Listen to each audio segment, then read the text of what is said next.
हरियाणा के यमुनानगर में इस रेलवे ट्रैक के पास घने जंगल में 21 साल के राजीव की संदिग्ध परिस्थिति में लाश मिलती है। उसके मुंह में दुपट्टा ठुसा हुआ था और होठ फेविक्विक से चिपके हुए थे। राजीव की मौत के बाद उसका परिवार पूरी तरह से टूट जाता है। यहाँ तक कि राजीव की गर्लफ्रेंड स्नेहा का भी रो रो कर बुरा हाल हो जाता है। पोस्टमार्टम हाउस में गर्लफ्रेंड स्नेहा राजीव के परिवार के साथ थी, रो रही थी, बिलख रही थी। यहाँ तक कि एक दिन पहले जब राजीव लापता था उस वक्त भी राजीव की गर्लफ्रेंड स्नेहा राजीव के परिवार के साथ थी। उन्हें विश्वास दिला रही थी कि जल्द ही राजीव वापस आ जाएगा। उनके साथ जो है एक दिन पहले उसने लंच भी किया था। लेकिन जब इस केस में जांच पड़ताल होती है तो ये पूरी कहानी पलट जाती है। जो लड़की अभी तक रो रही थी, बिलख रही थी, वही राजीव के मर्डर की असली मास्टरमाइंड निकलती है। राजीव और स्नेहा का बड़ा गहरा प्यार था। दोनों 1.5 साल पहले मिले थे और राजीव एक हफ्ते बाद अपनी गर्लफ्रेंड स्नेहा से शादी भी करना चाहता था। फिर अचानक ऐसा क्या हो गया जिसके चलते स्नेहा ने इतना बड़ा कदम उठाया और अपने बॉयफ्रेंड का कत्ल करवा दिया। यहाँ तक कि राजीव ने अपने सीने पर स्नेहा के नाम का टैटू भी गुदवा रखा था। और जब आप स्नेहा के बारे में जानेंगे तो आपकी आंखें फटी की फटी रह जाएंगी। 7 साल पहले इसकी शादी होती है, 2 साल बाद बेटा हो जाता है, लेकिन 4 साल पहले ये अपने पति को छोड़ देती है और मायके के पास ही अपने मायके वाले घर के पास एक किराए के कमरे पर रहने लगती है और यहाँ पर अपने पुराने प्रेमी अमित के साथ संपर्क में आती है। उससे मिलती है जुलती है, दोनों के बीच में संबंध भी बनते हैं। सब कुछ ठीक चल रहा था, लेकिन 1.5 साल पहले स्नेहा की मुलाकात राजीव से हो जाती है। दोनों के नंबर एक्सचेंज होते हैं और दोनों एक दूसरे मिलते जुलते हैं। और यहाँ तक कि अब स्नेहा एक साथ 2 लड़कों को डेट कर रही थी। उसके 2 बॉयफ्रेंड थे, राजीव और उसका पुराना प्रेमी अमित। लेकिन एक दिन अचानक ऐसा होता है जहाँ पर स्नेहा किराए के कमरे में जिसमें वो रहती थी वहाँ पर राजीव मौजूद था, लेकिन अचानक से पुराना प्रेमी अमित भी आ जाता है। और ये पहला ऐसा मौका था जहां पर राजीव और अमित की मुलाकात होती है। वे एक दूसरे को देख के चौंक उठते हैं, लड़ाई झगड़ा भी होता है। उस वक्त स्नेहा अमित को भेज देती है, लेकिन अमित के मन में जो है वो रंजिश पैदा हो चुकी थी राजीव के खिलाफ। अब आगे पता नहीं ऐसा क्या कुछ होता है जिसके चलते स्नेहा ने इतना बड़ा कदम उठाया कि राजीव को अमित के साथ मिलकर रास्ते से हटा दिया। इसके पीछे क्या कहानी है, आखिर ऐसी क्या वजह थी जिसके चलते स्नेहा ने राजीव को ही रास्ते से हटाने का प्लान बनाया? क्यों उसने पुराने प्रेमी अमित के बारे में नहीं सोचा? इसकी पूरी कहानी हम आपको डिटेल में बताएंगे। यहाँ तक कि ये भी बता दे कि अमित जो है, जिसका पुराना प्रेमी है, जिसको आपको लग रहा हो कि उसके साथ धोखा हुआ है, ऐसा बिल्कुल नहीं है। क्योंकि अमित की भी शादी हो चुकी थी, उसके भी 2 बच्चे थे। उसके बावजूद वो स्नेहा के साथ संबंध बनाता था। किराए के कमरे में जहाँ पर रहती थी उससे मिलता जुलता था। आप देख सकते हैं कि अमित की भी ऐसी कहानी है। अब जो है ये दोनों पुलिस की हिरासत में हैं, मुंह छुपाए बैठे हुए हैं। आखिर ये क्या पूरी कहानी है, कैसे जो ये कहानी रची गई और कैसे स्नेहा ने अमित के साथ मिलकर राजीव की हत्याकांड की पूरी प्लानिंग बनाई है? क्योंकि इन्होंने पूरी तरह से यहाँ पर कहानी रच ली थी। पुलिस को किसी तरह का शक नहीं हो रहा था और इसी तरह से जो है ये राजीव के परिवार को भी दिलासा देती, विश्वास दिला देती कि मैं तो बेगुनाह हूँ, मैं तो राजीव की मौत पर रो रही हूँ, बिलख रही हूँ। लेकिन फिर अचानक पुलिस को ऐसा क्या पता चलता है, ऐसा क्या सबूत मिलता है जिसके चलते पूरी एक कहानी पलट जाती है और इस समय जो है राजीव के हत्यारे उसकी गर्लफ्रेंड स्नेहा और अमित पुलिस की हिरासत में है। तो इस वीडियो में आपको डिटेल में बताएंगे। नमस्कार, मेरा नाम अनिरुद्ध पौंर, आप देखने के लिए अंत तक। ये पूरी कहानी जो है हरियाणा के यमुनानगर की, यहाँ पर तीर्थ नगर एक जगह है और यहीं पर स्नेहा और अमित आस पड़ोस में रहते थे और दोनों जो है मूंगफली बेचते थे। यहाँ पर स्नेहा अपने पिता के साथ मूंगफली बेचती थी और पास में ही अमित भी बेचता था। वहीं पर पहली बार दोनों की मुलाकात होती है, दोनों में नज़दीकियाँ बढ़ जाती है। लेकिन 10 साल पहले अमित की शादी हो जाती है, लेकिन उसके बावजूद, शादी होने के बावजूद वो स्नेहा से मिलता जुलता था और 1 साल बाद ही अमित की वाइफ को पता चल जाता है कि उसके पति अमित का कहीं बाहर अफेयर चल रहा है। अमित के भाई ने उसे काफ़ी समझाया बुझाया, लेकिन पता नहीं किस तरह का स्नेहा ने अमित के ऊपर जादू कर रखा था, झांसे में रखा था कि अमित स्नेहा को छोड़ने को तैयार नहीं था। अब इसके बाद जब आगे कहानी बढ़ जाती है तो 7 साल पहले स्नेहा की शादी हो जाती है। यहाँ पर लगता है कि शायद अमित जो है अब स्नेहा से दूर हो जाएगा, और होता भी कुछ ऐसे ही है। 2-3 साल तक कुछ ऐसे ही चलता है। 2 साल बाद स्नेहा का बेटा भी हो जाता है। लेकिन 4 साल पहले स्नेहा अपने पति को छोड़ देती है। बताती है कि वो शराब का आदी था, मुझे मारपीट करता था, जिसके चलते मुझे छोड़कर आ चुकी हूँ। और वो मायके में नहीं रहती थी, मायके के पास एक किराए कमरे था, वहाँ पर रहती थी।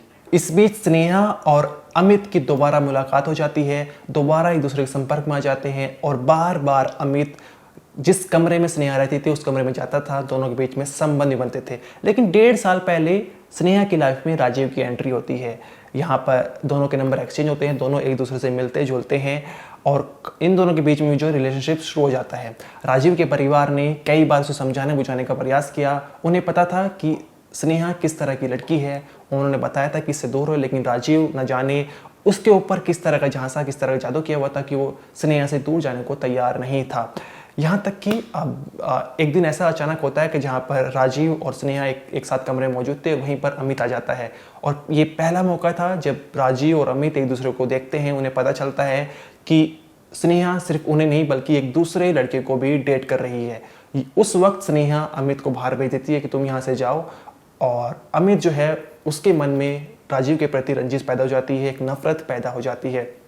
इसके बाद सब कुछ ठीक चल रहा था, लेकिन स्नेहा के अनुसार राजीव के पास कुछ ऐसे प्राइवेट फोटोज थे, अश्लील फोटो थे, जिसके चलते वो लगातार स्नेहा को ब्लैकमेल कर रहा था। जब ये बात स्नेहा ने अपने पुराने प्रेमी अमित को बताई तो उसने कहा तुम चिंता मत करो, राजीव का इंतज़ाम मैं कर दूंगा। अब यहाँ पर जो है एक प्लानिंग बन चुकी थी। 1 मार्च 2026 को राजीव का जन्मदिन था, और उनको कहता कि इससे पहले जो है हम यहाँ पर एक प्लानिंग बनाएंगे, राजीव को कहीं बाहर घुमाने ले जाएंगे, जिसके बाद उसकी हत्या कर देंगे। अब 27 फरवरी को स्नेहा राजीव से कहती है कि तुम्हारा जन्मदिन आने वाला 1 मार्च को, जिसके चलते हम आदि बद्री घूम के आएंगे। यहाँ पर राजीव राजी हो जाता है। अब राजीव के पास बाइक नहीं थी, जिसके लिए अमित ने अपनी बाइक सिटी सेंटर में छोड़ी, चाबी स्नेहा को दी और कहा कि तुम दोनों इस बाइक से आदि बद्री आ जाना। यहाँ पर राजीव सिटी सेंटर पहुंचता है और स्नेहा और राजीव बाइक से आदि बद्री पहुंच जाते हैं। वहीं अमित भी अपने साथी की बाइक से साथी के साथ आदि बद्री पहुंच जाता है। और यहीं पर जब राजीव और अमित की मुलाकात होती है, एक दूसरे को देखते हैं, तो दोनों में जो गुस्सा पैदा हो जाता है और झगड़ने लगते हैं, विवाद शुरू हो जाता है। वहीं अमित स्नेहा को अपने दोस्त के साथ वापस यमुनानगर के तीर्थ नगर में भेज देता है, जहाँ पर उसका वो घर था, जहाँ पर वो किराए के कमरे में रह रही थी। अब यहाँ पर दोनों जो है सुलह करने की कोशिश करते हैं। यहाँ पर अमित बहुत शातिर जो है प्लानिंग बनाता है। वो कहता है कि हम जो है शराब पियेंगे, और वो जो है आदि बद्री में उसे मारने की प्लानिंग नहीं करता, क्योंकि वहाँ पर भीड़ भाड़ वाला इलाका था। वो उसे तीर्थ नगर के, जहाँ पर लड़की किराए कमरे में रहती थी, वहीं पास के इलाके में शमशान घाट है, रेलवे ट्रैक है, उसके पास ले जाता है। दोनों शराब पीते हैं और राजीव पूरी तरह से शराब में धुत हो जाता है, नशे में हो जाता है, और उसी का फायदा अमित उठाता है। सबसे पहले उसकी गला दबाकर हत्या करता है, और उसके बाद ताकि राजीव को होश ना आए उसके लिए उसके मुंह में एक दुपट्टा ठोस देता है, और फिर उसके होठ एक फेविक्विक ग्लू से चिपका देता है और वहां से फरार हो जाता है। 27 फरवरी को ही शाम के वक्त में अपनी गर्लफ्रेंड प्रेमिका स्नेहा को फोन कर कहता है अमित कि इंतज़ाम हो गया है, राजीव का कत्ल हो चुका है। यहाँ पर स्नेहा बहुत ही खुश होती है। उधर राजीव के परिवार वाले जो थे लगातार राजीव को ढूंढ रहे थे। 27 फरवरी तक उसको कॉल कर रहे थे, लेकिन कुछ पता नहीं चल रहा था। फिर 28 फरवरी को राजीव के दूसरे नंबर पर कॉल किया जाता है, दूसरे फ़ोन पर कॉल किया जाता है। ये फ़ोन जो है वो स्नेहा के पास था। स्नेहा फ़ोन उठाती है, कहती है ये फ़ोन राजीव ने मुझे दिया हुआ है, वो मुझे पता नहीं कहाँ पर है। 27 फरवरी यानी कल 3:30 बजे हम दोनों सिटी सेंटर में मिले थे। उसके बाद मुझे नहीं पता वो कहाँ पर चला गया है। इतना नहीं, दोपहर के वक्त में स्नेहा राजीव के घर भी जाती है, वहाँ परिवार वालों से मिलती है, ये विश्वास दिलाती है कि मैं बेगुनाह हूँ, मेरा इस केस में कोई लेना देना नहीं है, और यहाँ तक कि वो कहती है कि जल्द से जल्द राजीव घर वापस लौट जाएगा। यहाँ पर आप देख सकते हैं स्नेहा किस तरह की प्लानिंग रच रही थी। वो इस केस से पूरी तरह से छुटकारा पा रही थी। लेकिन 1 मार्च को इस घने जंगल में आसपास के लोग जो हैं वो एक लाश देखते हैं, एक शव देखते हैं। पुलिस को सूचना दी जाती है। उधर जो राजीव के परिवार वाले जो हैं गुमशुदगी रिपोर्ट भी लिखा देते हैं, क्योंकि काफ़ी समय हो चुका था। 27 फरवरी 28 फरवरी बीत चुकी थी, लेकिन राजीव का कुछ पता नहीं चल पा रहा था। अब यहाँ पर पुलिस जो शव देखती है वो राजीव की जो डिटेल्स थी वो हूबहू मैच खा रही थी। राजीव के परिवार वालों को सूचना दी जाती है। राजीव का परिवार पूरी तरह से टूट जाता है। शव की शिनाख्त होती है और उसके बाद पोस्टमार्टम हाउस में जो है वहाँ पर बॉडी को भेज दिया जाता है। वहाँ पर स्नेहा भी मौजूद थी, वो रो रही थी, बिलख रही थी, पूरी तरह से एक्टिंग कर रही थी और एक कहानी रच रही थी कि उसे बॉयफ्रेंड के जाने से कितना ज़्यादा है जो दुख होता है। यहाँ पर राजीव के भाई ने ये भी बताया है कि वो अपनी गर्लफ्रेंड से बहुत ज़्यादा प्यार करता था, उससे 1 हफ्ते बाद शादी भी करना चाहता था और उसके लिए उसने बर्थडे पर जो है, अपने ही बर्थडे पर स्नेहा के लिए गिफ्ट खरीद रखा था, एक सूट खरीद रखा था जिससे वो गिफ्ट करना चाहता था। लेकिन उससे ही पहले जो है इतना बड़ा कांड हो गया, यहाँ पर स्नेहा ने अपने ही बॉयफ्रेंड का कत्ल करवा दिया। उधर जो है अमित 27 फरवरी को कत्ल करने के बाद घर वापस आता है, अपने दोनों बच्चों के साथ खेलता है, पूरी हंसी मजाक करता है। उनके चेहरे पर कहीं ऐसा नहीं दिख रहा था कि वो अभी कत्ल करके आया है। उसके बाद 28 फरवरी को अपनी बीवी और बच्चों को मायके छोड़ के आता है, शाम के वक्त में वापस आ जाते हैं। अब यहाँ पर जो है अमित फैक्ट्री में काम करने लगा था और शाम के वक्त में काम करके वापस आ जाता है और कुछ भी तरह का कोई अंदाजा नहीं होता। यहाँ पर फिर नाम आता है, यहाँ पर पता चलता है कि राजीव का कत्ल हो चुका है, सुर्खियाँ पूरे इलाके में फैल चुकी थी।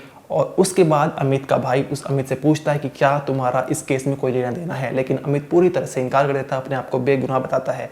लेकिन फिर जो है पुलिस का शक, जब पुलिस राजीव के फ़ोन डिटेल्स की कॉल डिटेल्स खंगालती है तो पता चलता है कि वो स्नेहा और अमित के संपर्क में था, लगातार बातचीत हो रही थी। स्नेहा की कॉल डिटेल्स निकालते हैं तो पता चलता है कि स्नेहा अमित से भी लगातार बातचीत हो रही थी।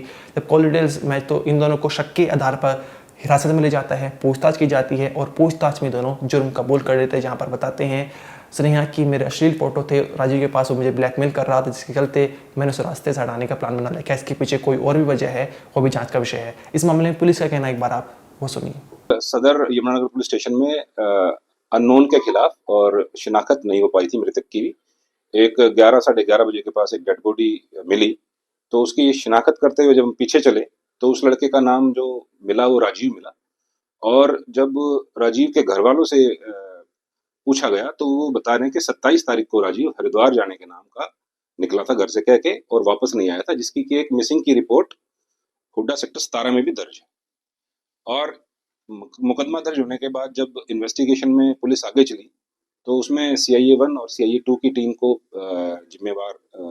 जिम्मेदारी दी थी SP साहब ने। तो आज जो ऑपरेशन आक्रमण था हमारा, उस ऑपरेशन आक्रमण के चलते हुए हमारी जो CIA 2 की टीम है, जिसके के इंचार्ज सब इंस्पेक्टर राकेश हैं, उनको ये सफलता प्राप्त हुई कि ये पता लगा उन्हें कि जो मृतक राजीव है उसका किसी स्नेहा नाम की लड़की से कोई लव अफेयर था और जो स्नेहा है उसका पास्ट में एक और लवर था जिसका नाम था अमित। तो अब जाके इनके बीच में कोई टसल हो गई थी राजीव और स्नेहा के बीच में।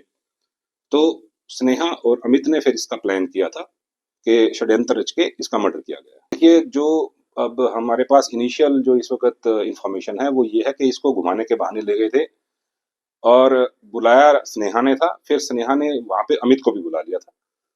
ये गांजा पीने का या सुल्फा पीने का आदी था, तो इसको ओवरडोज नशे की इन दोनों ने की वहां, और फिर इसको लाके बाडी माजरा जो रेलवे ट्रैक है वहां लाके और इसका गला घोटा गया है। मुंह में इसके अब जो बताई है और डॉक्टर से भी बात हुई है, इसके मुंह में काफी फेविकोल टाइप और चुन्नी वगैरह इसको, ताकि आवाज ना निकले, शोर ना कर पाए, और गला घोट के मार दिया। इस मामले में फोरेंसिक टीम, तमाम जो टीमें हैं वो जुटी हुई हैं, सबूत इकट्ठे कर रही हैं।